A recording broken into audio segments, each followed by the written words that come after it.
Quando o sumo pontífice, o Papa João Paulo II, estava no seu ministério, surpreendeu o mundo com um pedido de perdão.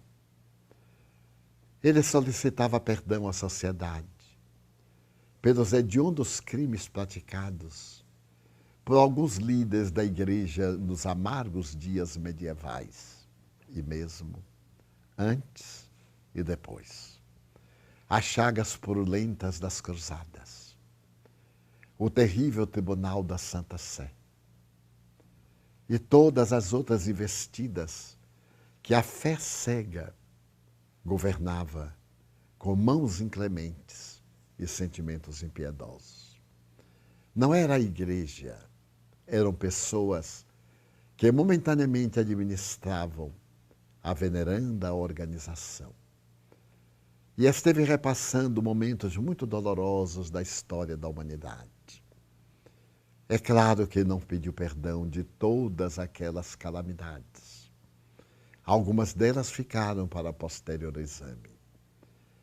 Mas o que desejamos ressaltar é a coragem deste homem notável, que descia da posição de Papa para a de uma criatura comum, suplicando o perdão de que todos necessitamos. Posteriormente, depois de ter sido vítima do crime, que por pouco não lhe roubou a vida, ele novamente surpreendeu o mundo, visitando a prisão Regina Shelley para perdoar àquele jovem fanático que, em plena praça de São Pedro, desejou extinguir-lhe a vida. Este exemplo do homem notável polonês, que se tornou um verdadeiro apóstolo do cristianismo católico, chama-nos a atenção para as horas que vivemos na Terra, horas de ressentimento, de individualismo, de loucura individual e coletiva. Hora em que perdemos os páramos do equilíbrio e as diretrizes da nossa segurança. Sempre me reporto a um pensador inglês que há aproximadamente 250 anos proferiu esta frase: a criatura do meu tempo, portanto daquela época, perdeu o endereço de Deus. Equivale dizer que seria o século XVIII, mais ou menos pela metade. Hoje, parafraseando esse Thomas Herd, nós diríamos que, após perder o endereço de Deus, a criatura humana perdeu-se a si mesma, porque perdeu o endereço do seu comportamento. E começou a luta pela conquista de lugares e destaque, com o ego vazio e a alma sem as necessárias estruturas para os enfrentamentos. Observamos a luta desenfreada pelo poder, a loucura que se estende nas paixões asselvajadas do primarismo, em que grande parcela da humanidade predomina. Notamos a sexolatria desvairada. Já não são mais necessidades biológicas, são tormentos eróticos. A fuga desesperada para a toxicomania, para o alcoolismo, para o tabagismo. E, como consequência, a violência, que é um monstro assustador e da qual todos temos receio.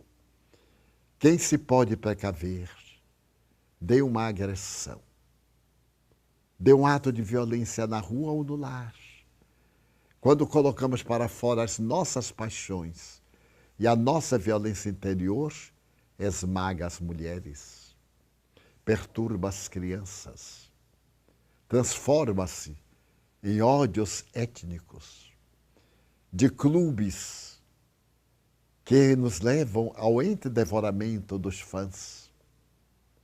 E ao lado desses tormentos, nas vias públicas, em as nações, como vem ocorrendo nesses dias tumultuosos, em que o mundo estertora ante as ameaças fanáticas do denominado Estado muçulmano. Para onde segue a nossa cultura? Quando desde muito cedo inicia-se a conduta sexual desarvorada, a gravidez aos 11 anos de idade, o parto prematuro e, alargando-se ainda mais, o contágio terrível da AIDS, que já ultrapassa 42 milhões de pessoas infectadas, que continuam infectando.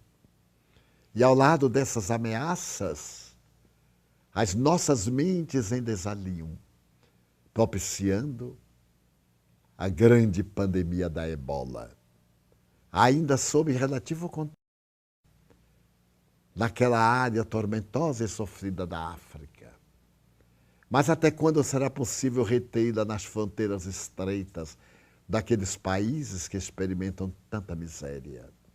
E qual do país do mundo onde não existe a imundície, o lixo, o despreparo, a vida dominada pela promiscuidade?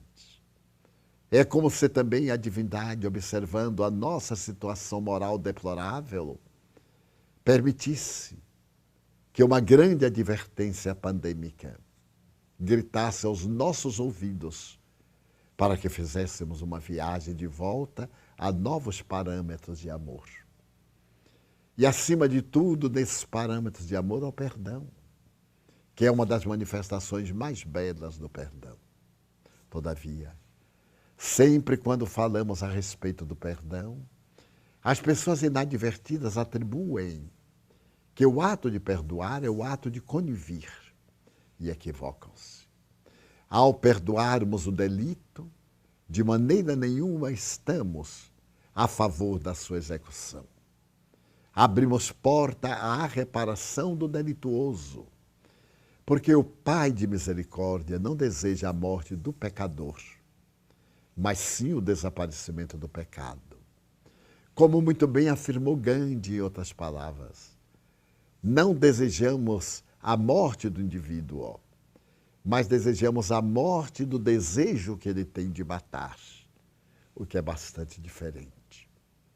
Nós tentamos a guerra, tentamos a calúnia, o ódio, estabelecemos programas de vingança, alguns deles aperfeiçoados pela nossa tecnologia. Nós estaríamos no momento de iniciarmos a nossa terapêutica do perdão. Perdão a todas as ofensas. O Papa tentou libertar-se de algumas daquelas ofensas dos seus ancestrais. E a sociedade aplaudiu, porque não aplicáramos o nosso perdão pessoal em relação àqueles que nos ofendem, que nos criam embaraços. A proposta de Jesus é amai-vos uns aos outros. A atualidade nos impõe a armarmos-nos uns contra os outros. Portanto, é indispensável que o perdão faça parte da nossa cultura, não como uma questão teológica, mas como uma imposição psicoterapêutica. Porque aquele que perdão produz nos neurônios cerebrais ondas de fótons que aglutinam as moléculas, enquanto o sentimento do ódio e do rancor, as manifestações do primitivismo, fazem que os nossos neurônios eliminem ondas semelhantes ao elétron, que destrói as estruturas atômicas do ser que estamos. Tese apresentada por dois grandes físicos quânticos de Harvard, os doutores David Bohm e Stewart Wolf. Então está chegando o momento de nós pararmos um pouco nessa onda avassaladora que nos empurra sempre para a frente, sem tempo de reflexionar, sem tempo de parar, sem tempo de deter-nos a meditar em respeito dos acontecimentos, para pensarmos na possibilidade do perdão. Perdão que é, isto sim, não devolver a ofensa conforme nos é dirigida. Este ato de não reagir no mesmo padrão é a maneira sábia de oferecer o perdão. Também é muito comum dizer-se: eu não consigo perdoar, quando poderíamos estar dizendo: eu não quero perdoar. Temos uma tendência masoquista de sofrer, comprazermos no sofrimento. E, ao mesmo tempo, aquele diletantismo de esperarmos que a nossa vingança se faça. E chegamos ao absurdo de dizer: eu não me incomodo, mas Deus vingará. Levando para Deus, esse Deus antropomórfico, as nossas paixões, como se ele não fosse pai do nosso inimigo. Então, a atitude de perdão é essa atitude de não revidar mal por mal.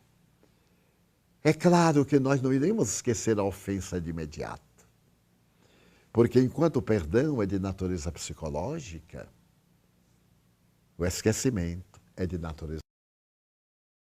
A marca do acontecimento fica registrada no cérebro e somente com o tempo se diluirá.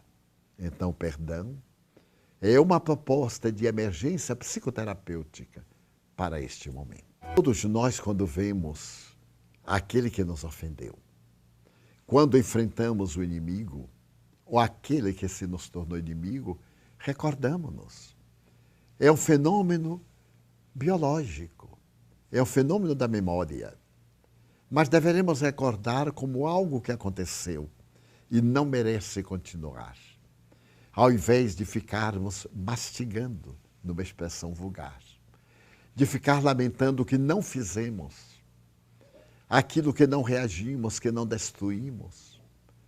Considerarmos que o outro é um doente. Ele é portador de um transtorno emocional. Ele é profundamente infeliz. E os infelizes comprazem-se por uma medida de melhorar a sua situação deplorável e ver os demais também felizes. O que é o invejoso, senão alguém que perdeu o endereço do equilíbrio e que, na impossibilidade de alcançar o nível em que o outro se encontra, detesta-o, amargura-se e enferma.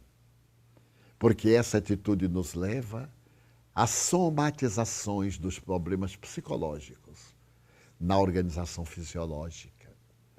É clássico saber-se que o indivíduo ciumento termina com problemas gastrointestinais.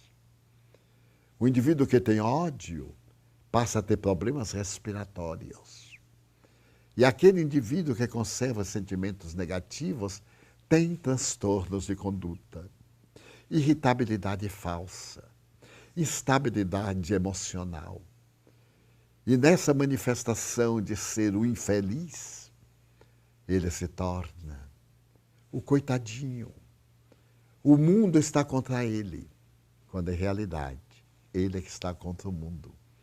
Porque não desejando, não podendo avançar, mantém-se na retaguarda armado, contra todas as possibilidades de uma vida iridescente de sol, de oportunidades de encantamento e de trabalho, de auto-morigeração e mesmo de alegrias e prazeres, porque os prazeres fazem parte do nosso mundo sensorial. A felicidade, as aspirações da arte, do belo, do bom, do nobre, do espiritual, sim, essas fazem parte dos objetivos essenciais da nossa vida. Afirmava Jung, o pai da psicologia analítica, que uma existência que não tem um significado psicológico é uma existência vazia, morta, insignificante. O indivíduo que não tem uma meta pela qual lutar, no bom sentido da palavra, não vive, ele vegeta. E da mesma maneira, nós vamos observar que enquanto estamos com o ideal abraçado até o ideal do mal, nós temos vitalidade, descargas de adrenalina, descargas de cortisol. E, consequentemente, pelas sucessivas mudanças desse sentimento negativo que se volta contra todos e contra tudo, terminamos adquirindo diabetes, adquirindo outros transtornos na conduta emocional e enfermidades de difícil erradicação. O perdão, portanto, sai lentamente das páginas da teologia para as páginas da medicina preventiva, assim como para as páginas da medicina curadora. Quando nós perdoamos, um sentimento de paz toma conta de nós. Nada melhor do que podermos dizer: eu sou a vítima, ele é que é o infeliz, porque ele contrai uma dívida perante a sua e a consciência cósmica. Quando nós conseguimos receber a alegria de haver realmente perdoado e não guardar o ressentimento, é claro que temos que trabalhar isso, porque o golpe de um atentado, o gesto de uma agressão, choca-nos. Produz-nos imediatamente um transtorno emocional e, consequentemente, fisiológico. Descarregamos a adrenalina na corrente sanguínea. E essas descargas contínuas terminam por exaurir-nos, por desequilibrar-nos. Mas se nós sobrepusermos a razão, a lógica, o bom tom, a visão do Cristo, e dizermos que o outro é um doente, ele é mais digno de comiseração, de paixão, de desculpa, de entendimento, do que de revide e de vingança. Um amigo me dizia: durante anos, eu odiei a minha mulher que me traiu, até que eu a vi sucumbir na prostituição e ser devorada pelas doenças sexuais, aquelas mais devastadoras. Então ela morreu, pagou-me. E ele deu um sorriso. E eu lhe perguntei: e agora? Qual é a sua meta? O que você desejava aconteceu. Você também acaba de morrer com sua mulher. Porque quando nós desejamos que o mal aconteça a alguém, nós lutamos, temos um significado, a vingança. E depois dela? Nós vamos continuar a viver. E vamos encontrar um vazio existencial imenso.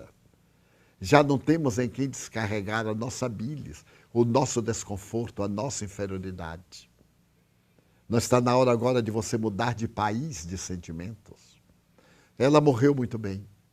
Será que de alguma forma você não foi culpado pelo adultério dela? Terá você cumprido com todos os seus deveres no tempo? Terá compreendido que ela era muito sensível? Ou que talvez ela fosse portadora de um distúrbio sexual, de uma doença, de um transtorno emocional? Não teria sido mais exequível que, antes de você detestá-la pelo delito que ela cometeu, é claro que foi um erro muito grave, mas dar-lhe uma nova chance. Chance que você se deu. Porque aqui para nós, com todo o respeito que eu lhe tenho, você nunca adulterou? Por acaso, durante o tempo de comunhão afetiva com ela, você lhe foi fiel tanto quanto exigiu que ela fosse a você? Tá, mas eu sou homem. Eu disse: biologicamente, anatomicamente. O ser que somos é assexuado. A nossa experiência nesta ou naquela polaridade tem a finalidade de nos proporcionar o bom controle dos nossos hormônios, para atingirmos um estado de profunda identificação entre a ânima e o ânimos, entre o masculino e o feminino, como Jesus conseguiu. E como milhões de outros homens e de outras mulheres também o conseguiram.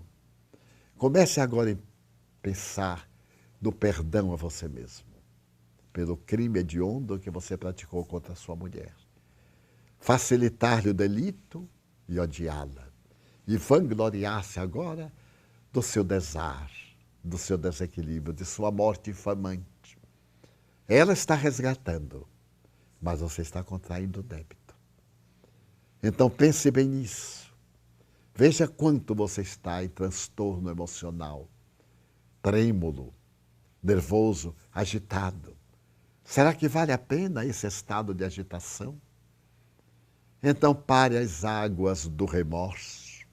Porque isso que você está sentindo é uma manifestação inconsciente do remorso, que nós poderemos chamar vulgarmente de culpa. Você também foi culpado pela decadência dela, porque a reprimiu, a perseguiu, a odiou. e vibrou para que ela descesse a rampa, para ter o prazer de vê-la infeliz. Recomece agora. Diante da mulher adúltera, Jesus deu-lhe uma nova chance. Não permitiu que a apedrejassem, porque todos eram portadores de culpas. Todos tinham pecados. Mas também não anuiu que ela voltasse a ter uma vida insensata. Sugeriu-lhe que não voltasse a equivocar-se. Comece agora novamente a sua estrada de autorreabilitação. Lembre-se de quanto a amou nos primórdios, de quantas alegrias ela lhe proporcionou, como também você a ela. E seja agora o autor da sua remuneração íntima, a conquista da paz. Somente haverá paz quando você mudar de estrutura do seu pensamento de rancor. Comece agora a perdoar-se. Você é jovem, tem 50 e poucos anos. Um dia que fosse, seria bastante para poder reprogramar a sua vida e para poder exercitar-se realmente na ciência e na arte da compaixão, da misericórdia, do perdão e do amor. Notei que os seus olhos nublaram-se de lágrimas. Ele tomou das minhas mãos e as suas mãos estavam frias, suarentas. Começou a chorar. E me disse: a minha grande dor é porque ela foi a única mulher a quem eu amei. Eu digo: mude a postura do verbo. A única mulher a quem você ainda ama. Hoje com a amargura, mas em realidade com o sentimento de plenitude que ela lhe proporcionou. Por ser uma alma querida que veio aos seus braços, para que você pudesse ajudar a libertar-se do velho vício, do hábito doentio, do sexo gratuito e desorientado. Comece, portanto, a história do seu perdão. Necessitamos, indiscutivelmente, de auto-perdoar-nos. Somos criaturas humanas em processo de libertação das heranças ancestrais para a conquista da angelitude.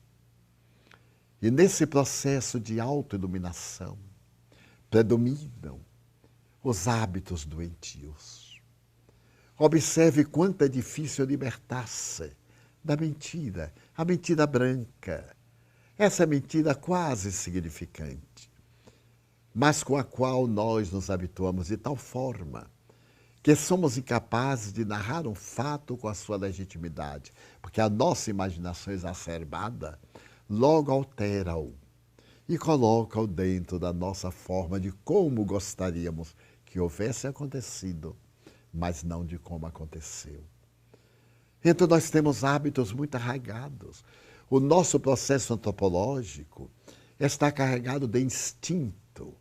Esse instinto que preserva a vida, que é agressivo, que primeiro agride porque tem medo de ser agredido. É natural, portanto, que a nossa razão, a nossa lógica funcione muito bem.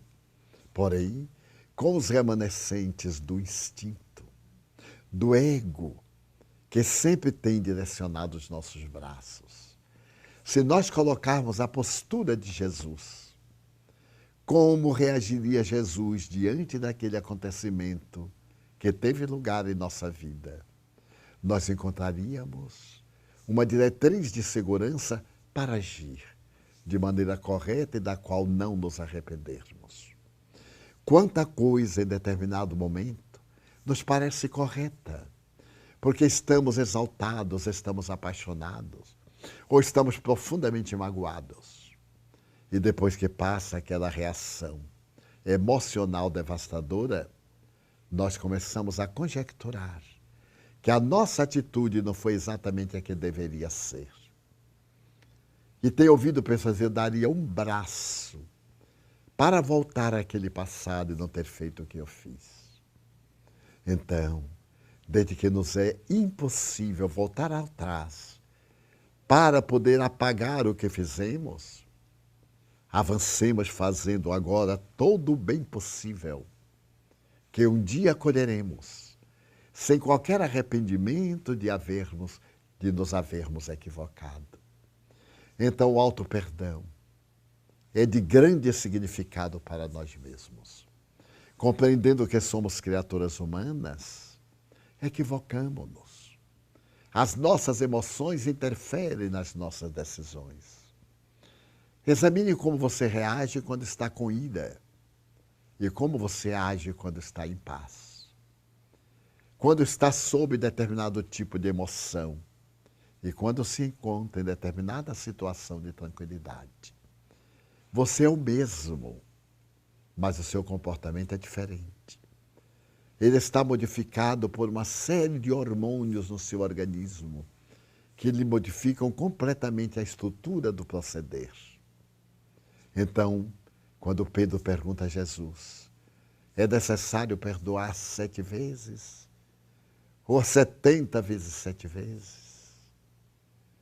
Que Jesus lhe redargue, vamos concluir que é necessário perdoar mais de 70 vezes 7 vezes. Perdoar infinitamente.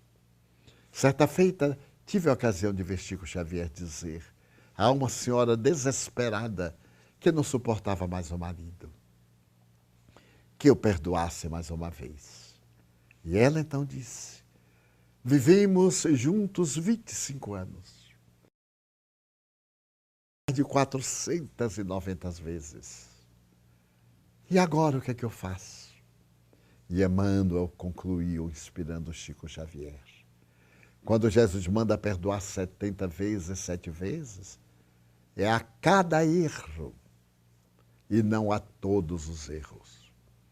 E ela, desesperada, disse, então, isso não acaba nunca. Ao que Chico concluiu, não acaba nunca. Porque o perdão é bom para quem perdoa. Porque tiramos a borra do ressentimento de nós. Evitamos que o cérebro produza toxinas doentias que vão dificultar as neurocomunicações. Esquecimentos, perdas de memória. Têm raízes, muitas vezes, em sentimentos contraditórios que nós conservamos em nosso mundo íntimo. Nos sentimentos da ira, da revolta, do desejo da vingança, que agasalhamos com tanto carinho, antegozando o prazer de ver o outro devastado pela nossa ira. Então comecemos suavemente a desculpar. Como certo dia alguém me disse, eu não consigo perdoar, por enquanto. Mas já estou conseguindo desculpar. E anos depois, quando nos voltamos a encontrar, eu interroguei sorrindo, então, conseguiu já o perdão total de volta? Se você me perguntar a razão primeira da mágoa, já sequer me lembro daqueles detalhes que antes eu cultivei com tanta euforia. Porque quando algo de mal nos acontece, nós ficamos remoendo na mente, repetindo, lamentando não termos reagido como gostaríamos, o que podíamos ter dito e não dissemos. É a mágoa. Mas quando nos acontece o bem, com facilidade nós esquecemos. Porque sempre achamos que merecemos outros bens, ininterruptamente. E por isso muitos de nós, quando chegamos à idade adulta, a chamada idade da razão, ou a senectude, temos mais motivos de desgosto para recordar do que motivos de alegrias para reviver. Por quê? Porque a nossa vida foi assinalada por mais desaires do que por alegrias? Não. Porque ao lado negativo demos mais valor, oferecemos mais tempo, concedemos mais oportunidade de fixação. Enquanto que o bem, nós não demos o devido valor por acharmos que merecemos muito mais. É claro que nós necessitamos de muito mais amor, muito mais alegria, muito mais bênçãos. Mas porque ainda não os merecemos. Os testemunhos vão aprimorando o nosso caráter. As ingratidões vão fazendo a fissão dos nossos metais íntimos.